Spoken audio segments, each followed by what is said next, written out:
everyone, it's Dr. Michael Erskine, and I'm going to be talking about IT project communications today. So this is an important and sometimes overlooked essential piece of IT project management. And my goal today is to go through and explain why we use IT communications plans, what are some key things to consider when developing a plan, what we need to know about our stakeholders, talk a little bit about protocols or communication protocols, the components of an effective plan, and then give you some pro tips or best practices. So the first question is, why do we create an IT project communications plan? And essentially, the plan helps us ensure that we are meeting all of our stakeholders' communication needs. So in other words, we are getting them the information they need to be effective on the project. We're also making sure that we're not overlooking anybody and that we're focusing on external communications, what can and what can't go out to the public. More importantly, probably, is that it keeps us, project managers, from being overwhelmed with questions and requests. So when people are confused, they're undoubtedly going to reach out to us and say, hey, can you provide a status update? Hey, can you tell us what's going on with this, or where are we at with this, or how much money we've spent? By doing an effective plan, you can make sure that you get this information out when people need it, so they don't contact you and essentially put a burden on you on trying to report all this information on demand.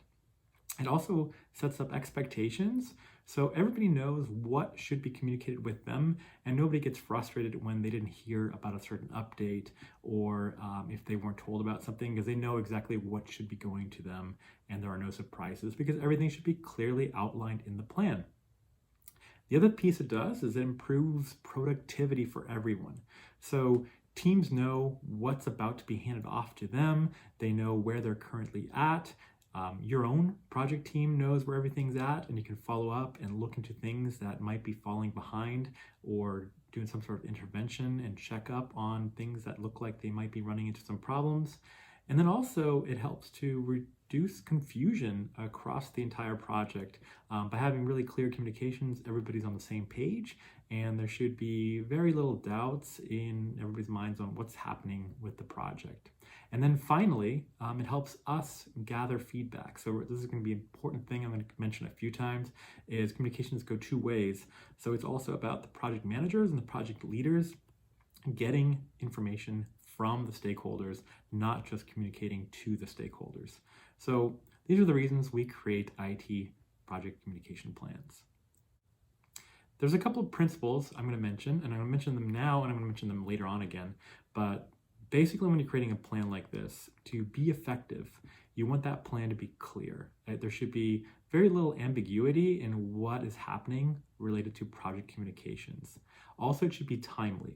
So it clearly should specify when different communications occur, like what events and what points on the timeline trigger a communication event.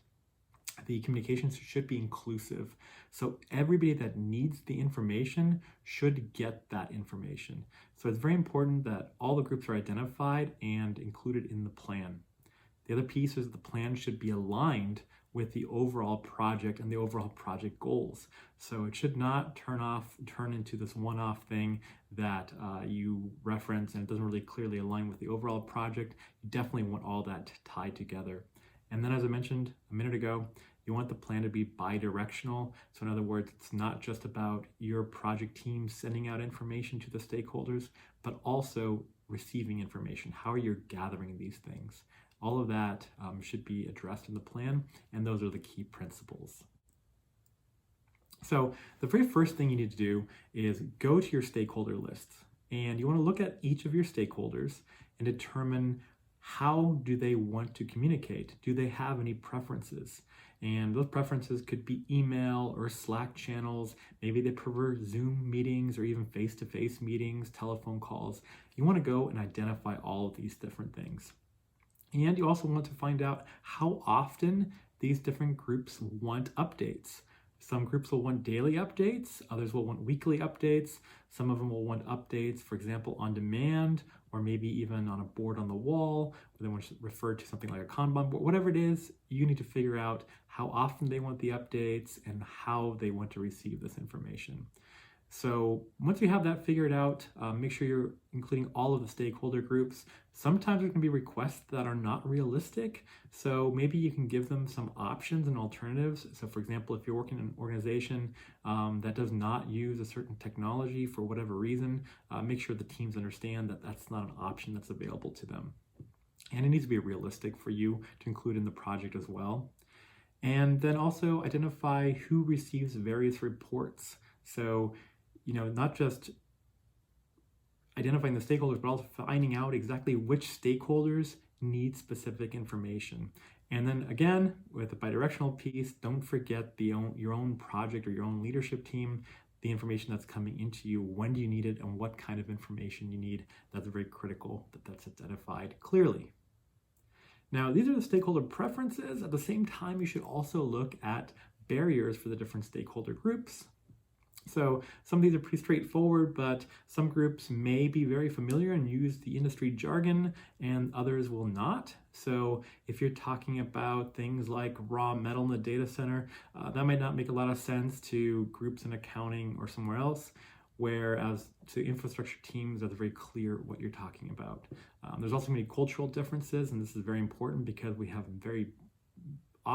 frequently we have global teams, and so we have stakeholders across the globe, and we want to make sure that we are communicating clearly to them and using the languages that they prefer as well, and avoiding jargon, that kind of a thing. We also have different levels of technical skills.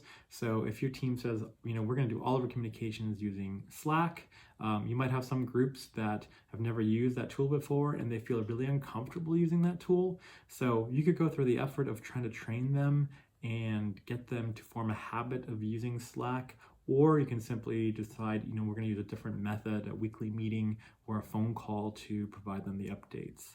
And then also going back to global teams, we do have teams across the globe, so there's definitely a time zone issue. So if you're scheduling a Zoom meeting or a face-to-face meeting, you probably don't want these people calling in at 2 a.m. their local time right in the middle of the night. So you'll want to figure out and work around that as well. So those are the barriers. Now that gives you a good starting point for actually developing the plan. The next thing you need to look at are the communication types, like what are you sharing with these different groups? So there could be public information. Now this is information that would go out to external groups. This could be the entire corporation. This could be your customer, your external customer. It could be the general public, depending on what kind of project you're doing. It could be shareholders of the organization. So however and whoever is getting this information, it needs to be probably looked at very carefully. And you got to remember, this information can inform some consumer sentiment and also share prices of publicly traded companies. So it's really, you need to be really careful about what specific project information you share with the general public. Now, we also get requests, right? So stakeholders are going to request information and say, hey, I need an update on this, or I need this information. You need to determine how is that dealt with. So do you simply say, no, you're going to get that information automatically based on a schedule, or yes, we have a process. This is the person that retrieves this information and shares kind of one-off or ad hoc information with specific stakeholders. So another thing to consider. Your project is not always going to flow smoothly, and you're going to run into some problems, and you're going to have to share some alerts with people. There's a crisis in the project, something slipped, something costs more money, it needs to be shortened by a certain amount of time. How is this shared, and who is this shared with? And it's important to pay attention to that, because you don't want to set panic across your entire project. You want to look like a very competent and capable project manager. So you really want to dive in and address, what is this crisis and how we're going to deal with it, and who are we communicating with on this. The other piece we have are updates on the project. So these are like milestone updates whenever a major achievement happens. That could be a simple email, or it could be more of a celebration. Really need to figure out how you want to share that and what kind of a culture you want to form around your communications. And then the last piece is your status updates. And big question there is who's actually putting these status updates together. That could be someone on your team that's going around collecting the information, or you could have your stakeholders share this information with you on a regular basis, and then someone on your team compiles this and then shares it out. So these are just things to keep an eye on, but these are the various communication types. So again, public information, requests, reports, alerts, and updates.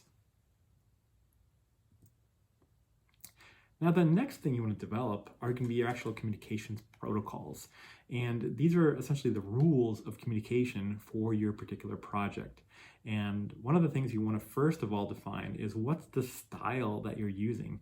Are these going to be very formal communications? Are they going to be more conversational? Are they going to be very brief or more verbose? Those are the kind of things you can look into. You can also outline the available tools.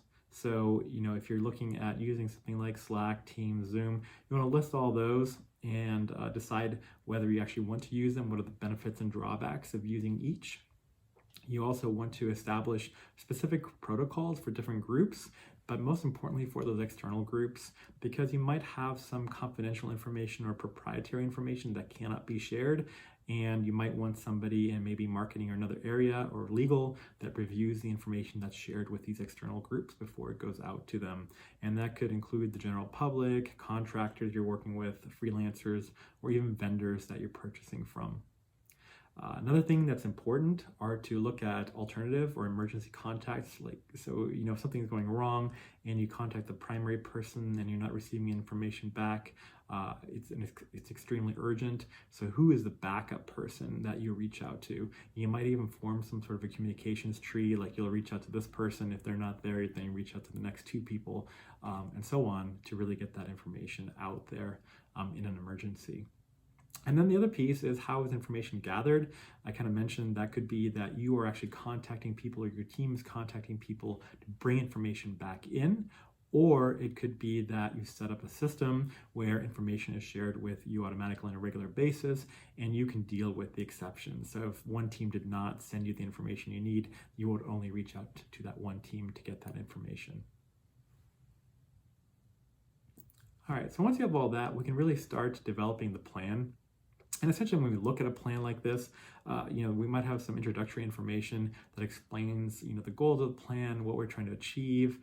You might list out specific stakeholder needs, that kind of a thing. And that's followed by a table that will outline all the different pieces that we just talked about. It's generally a tabular form, and it can be organized in a lot of different ways. You can organize it by whoever is originating the information, by the audience who's receiving the communications, or by the type of communications. So based on different groups that are using the communication plan, they can look at the version that best suits their needs based on what's going on. So I recommend providing different versions of that plan, or using a tool where you can simply sort and organize differently, like Excel even, right? So other things you want to do in the plan are definitely mention who's initiating the communication. So sometimes that's overlooked, but if we're sharing a status update, who exactly is sending that status update? And then also who is receiving that specific status update? And what's the purpose of that status update? So these are kind of the key things. And then also the communication method for that particular communication item. So that could be email, right? So email is what we're using. This is the person that's sending it. This is the person that's receiving it, or the group of people that are receiving this. And this is the reason we send it. And this is the instance we send that. So those are kind of be your columns in your table, and that's how you would share that information. So I've got a couple of pro tips on how to put together a really good plan. And first thing I recommend is making sure that your plan has its own goals and objectives. So these are going to be different than your project goals and objectives, because you can also draw some other benefits from just your communication plan. So for example, you've got a big team working on this project, and you might want to foster a sense of belonging with this project, right? So, or some identity with this project. You can do that through the communications where everybody starts feeling like they're part of something bigger. And you can also, identify, create enthusiasm for working on the project and build buzz and energy. So really, if these are goals, you clearly want to outline those and don't just sort of say, these are goals that we would like to have, but let's not mention them in the plan. If that's what you're trying to achieve, definitely put that in there. That way you can check every single communication and make sure that those goals are being met. It could also be something as simple as clarity and frequency, like we try to keep updates in real time. If that's a goal, then there's strategies for doing that. Another piece is watch out for assumptions. Assumptions get you every single time in your project plan as well as your communication plan. So a good example I list here is you might say we're going to use one of our platforms, Jira or something like that, to share information. Well, external people working on the project, your consultants or other stakeholders that are working overseas may not have accounts on your systems, so they can't actually access that tool, and your license might not even allow them to connect to that tool, so that might not be a communication platform that works for them. And so really be careful as you're trying to figure out what's going to go on, make sure everybody can access the various systems. Don't forget to consider the costs. All of this costs money. So somebody's putting together these plans, somebody's spending time sharing these plans, answering questions on these plans, looking for updates. So you definitely want to include the cost of all of this in your budgeting for the overall project. And then there's also some commonly overlooked stakeholders. We often think of our customers and our development teams or even our external vendors, but don't forget to also consider the project leadership. That's us, right? We want to be getting information. We want people to share stuff with us, so include that in the plan. Executives are sometimes overlooked. So these are going to be our project sponsors and champions, and maybe even other executives that need to get updates about things like time slippages or cost overruns. We want to share that good news and bad news with these people on a regular basis as well. And accounting and finance. So equipment showed up, servers showed up, and we've installed them, but are we making sure that accounting and finance knows that these things need asset tags and that we should take them to accounts payable, right? That this stuff should be paid for. Make sure that is also communicated, and that should be in the communication plan. Got a few more things related to the communication plan or some best tips. Mix things up. So, I mentioned email a couple times. You could use Slack channels, but really think about other ways to keep things interesting. So you could do brainstorming sessions where you bring people together. You could do town halls or even virtual town halls where people can ask questions. That's very popular during the kickoff meetings or at the very end of a project to do like kind of a review or post-mortem. You can do lunch meetings where you bring in food. You can do happy hours where it's more of a social meeting where you bring in a group and have some drinks and discuss some project updates. So it doesn't always have to be kind of the usual typical email written form. It could be something very different as well and something a little bit more interesting. So very important, pay attention to the culture of the organization you're working with and decide, this is the best way to share updates. Another thing is don't forget the people, is what I put here. So all these people that we're talking about, these stakeholder groups, these are people. These are not just some unknown entity. There's real people behind them. There's real people reading these messages, and people have emotions and they have talents and skills and knowledge, and they have motivations of why they're working for the company or the project or why they're putting in an effort to do things on time for you. So work with that, not against that. Pay attention to how someone would react to a message. Are you inspiring them, or are you going to try to push them away from the project? Are they going to react with fear to an email you sent? If a project is slipping, what does that mean to them? It might not mean anything to them. So if you're sharing that information, be really clear on what that means to the individual. Other things to keep in mind is you're really fighting for attention. These team members, they're working on their tasks. They're maybe working on other projects as well. they have social media, everything else is sort of fighting for their time and their eyes. So make sure that you keep your information clear, brief, and that you're getting it in front of them, and that they want to read it, that it's not just an email that they automatically just drag into their deleted folder or their archive folder without looking at it. It's that status update again, trash. You really want to make sure that it's a status update, I need to look at this. So figure out a way to get that across and make sure that your team members are engaged in your communications. If you watch the A-Team, I love it when a plan comes together. So stick to the plan that you have, and you've developed this plan. Stay with the plan. I think this is incredibly important because the plan will work if it's followed. And the other piece is that you're the project manager, you're the leadership, and you're in a leadership role. So it's really important for you to model the behavior of working with the communication plan. So there's nothing worse than if you're not getting a status update and you're asking this group is, why are you not providing updates? And the answer is, well, you haven't been providing updates based on the plan, so we figured it was sort of optional. And it's really hard to kind of say, well, I thought it was not important because blah, blah, blah. Well, of course, they're going to say, well, we thought it was not important. So again, if you have the plan, stay with the plan, everybody's on the same page, and everything will work out much better. And then last, you're probably all familiar with meetings that go long for no reason whatsoever. So some strategies there, use time boxes, and you as a project lead or your project team members should really try to enforce meeting times and make sure meetings stay productive, so that if the purpose of a meeting is this, that everybody stays on that. And if there's something else that needs to happen, that can be a separate meeting at some other time.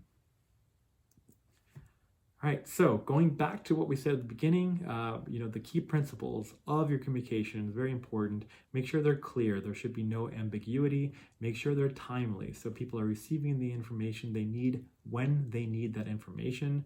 Make sure you're staying inclusive. So if a stakeholder group needs information, make sure that stakeholder group is getting that information.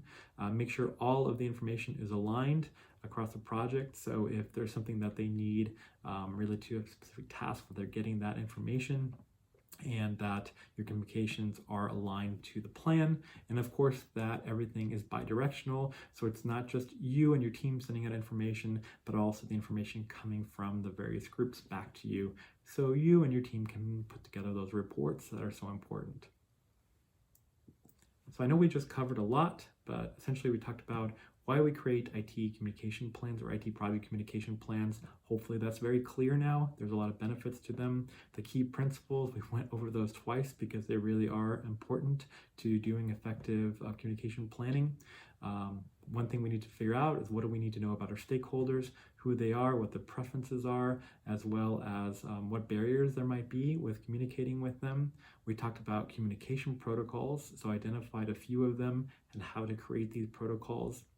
We talked about the plan components. So again, that's going to be this tabular plan. You're really going to talk about your stakeholders, who's sending the message to them, when that message is being sent, what type of message is being sent, what the medium of that message is. So all of that's in the plan, and you usually have some sort of an introduction portion of that section that's going to talk about specific goals and objectives of the particular plan. Finally, we mentioned best practices, some pro tips, everything from keeping meetings short to mixing things up and keeping things more interesting. So you might even include something like a happy hour as part of your communication strategy, and then organizing our plan effectively.